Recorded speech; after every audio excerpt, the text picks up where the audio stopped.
Sonalika DI RX50। আর এই যে দেখতে পাচ্ছ এটা হচ্ছে মেসি ফার্গুসন 254, আর দুটোর রেজাল্ট তোমরা এখন দেখো। তো গাইস এই যে দেখতে পাচ্ছ, তো আমার কিছু ফলোয়ারও এখানে চলে আসছে রাস্তাতে, মানে আস্তে আস্তে দেখলো, তো দেখে বলছে যে দাদা এই দাদা ভিডিও বানায়। So hello guys, welcome my another vlog. আর আজকের ব্লগে আমি তোমাদের দেখাবো মেসি এবং সোনালিকার মধ্যে একটা বিশাল বড় পার্থক্য। তো যাই হোক গাইস, দেখতে হচ্ছে এখানে একটা সোনালিকা ডিআই 50 RX, তো এটা। আর এই যে দেখতে হচ্ছে সামনে মেসি ফার্গুসন, এটা 254। তো এই দুটো গাড়ি যখন মাঠে নামাবে গাড়ি, তখন বোঝা যাবে যে কার কত দম, বুঝেছো? তো এই যে দেখতে পাচ্ছ বর্তমানে এই দুটো গাড়ি এখানে আছে, তো যখন দুটো গাড়ি একসঙ্গে চলবে তখনই বোঝা যাবে যে কার কত দম। সো গাইস দেখতে পাচ্ছ ফাইনালি এখানে কিন্তু মেসি ফার্গুসন 254 ডিআই এই গাড়িটা কিন্তু বর্তমানে মাঠে নামাচ্ছে।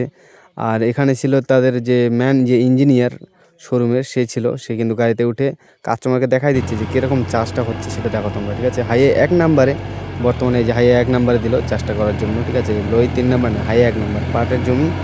বাকি তোমরা দেখো কীরকম চার্জটা হচ্ছে। আর সোনালিকাটারও দেখো, দুটোই একসঙ্গে নামানো হয়নি।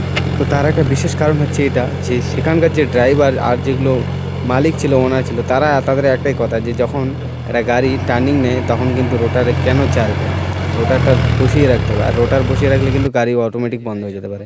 তো সোনালিকার সোনালিকা দেখো ডিআই তোমরা, তাহলে বুঝতে পারবে। RX50, ঠিক আছে।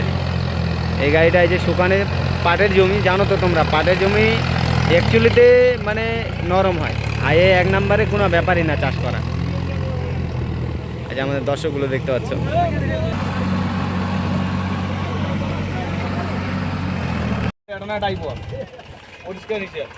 তো এখানকার যে যত মানে দর্শক আছে তাদের বক্তব্য হচ্ছে যে একটা মানে রোটার সমেত একটা গাড়ি যখন একটা জমিতে নামিয়ে চাষ করা হয়, তখন টার্নিং ঘোরার সময় কিন্তু ব্রেক করা হয়। তো সেই ব্রেক প্লাস রোটার ঘোরে একসঙ্গে।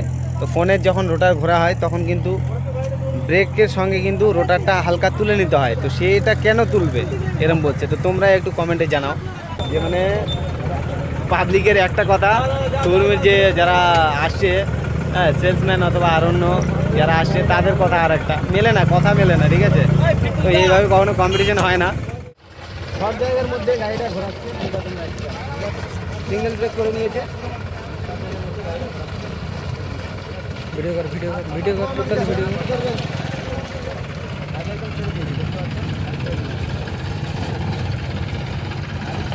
গাড়ির থেকেও নেমে গেছে,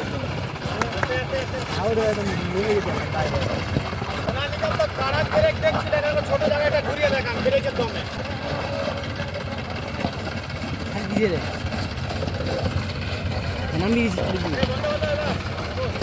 এটা হচ্ছে 4x মানে মেসির। তোমরা আগে থেকে জানো মেসির কিন্তু সামনের দিকে জায়গা ইচ্ছে করলে মানে 4x করা যাবে, আবার পিছনের দিকে জায়গা 4x করা যাবে। ঠিক আছে, সেই হিসাবে গাড়িটার এই যে পারফরমেন্সটা দেখতে পাচ্ছি।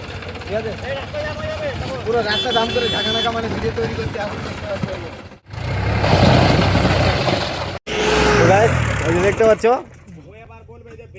ঠিক আছে, ডবল ব্রেক একসঙ্গে চাপে ধরে কিন্তু, হ্যাঁ, গিয়ার লাগাই কিন্তু টানছে সামনে গাড়িটা। তো দেখতে পারলে গাড়িটা কিন্তু বর্তমানে বন্ধ হয়ে গেল। তো আমার কিছু ফলোয়ারও এখানে চলে আসছে রাস্তাতে, মানে আস্তে আস্তে দেখলো, তো দেখে বলছে যে দাদা এই দাদা ভিডিও বানায়।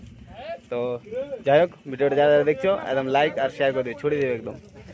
এখানে কম্পিটিশন শেষ, আর অবশেষে কিন্তু সবারই হাতে হাতে একটা করে গেঞ্জি, একটা টি শার্ট ধরিয়ে দেওয়া হলো। আর এই টি শার্টটা দেখো সবারই কিন্তু গায়ে গায়ে পরতে হবে। তো দেখো আমাকে কেমন লাগছে, আমিও পরলাম। এখন আরও যতগুলো লোক ছিল সবাই কিন্তু ওই গেঞ্জিটা পরে একটা সেলফি নেওয়ার জন্য। তো যাই হোক, আমি পরেছি গেঞ্জিটাই, দেখতে পাচ্ছ কেমন লাগতেছে। তো আমার তো ব্যাটার মানে ভালো লাগতেছে। ফাইনালি আমাদের দেখতে হলে আমাদের ডেমো শেষ, এখন বর্তমানে বাইরে যাচ্ছি। যাই হোক, আমার মতে এই ডেমোটা একটু অন্যরকম দেখলাম, মানে হুজ্জতি বেশি।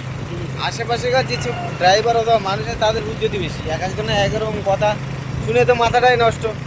যাই হোক, অসুবিধা নেই, ডেমো করলে এমন একটা ডেমো করতে হবে যেন দেখার মতো হয়।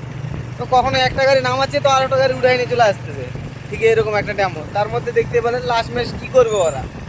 লাস্ট ম্যাচ আমরা যখন আমাদের যখন ডেমো শেষ হয়ে গেল, তারপর কিন্তু আমরা একটা করে এই যে দেখতে পাচ্ছি একটা ছোট্ট একটা করে গেঞ্জি দেওয়া হয়েছে। মানে এই গেঞ্জিটা মানে সবাইকে একটা একটা করে দিয়েছে, এই গেঞ্জিগুলো দিয়েছে, প্লাস আর একটা করে টিফিন দিয়েছে। তো টিফিনের মধ্যে ভালো ব্যবস্থা ছিল, খুব সুন্দর লাগলো। যাই হোক, তো আশেপাশের লোকজনগুলো একটু হয়তো ছিল মানে তেরা টাইপের, সেই জন্য ডেমোটার মানে ওটা মানে মজাটা কিরকিরা হয়ে গেল। তো অসুবিধা নেই, যাই হোক আবার আপনাদের একটা খুব শীঘ্রই আরও একটা মানে সুন্দর একটা জন্ডিয়ার অথবা স্বরাজ এর মধ্যে একটা ডেমো করে দেখাবো, ঠিক আছে? তো thank you, tata, bye bye guys.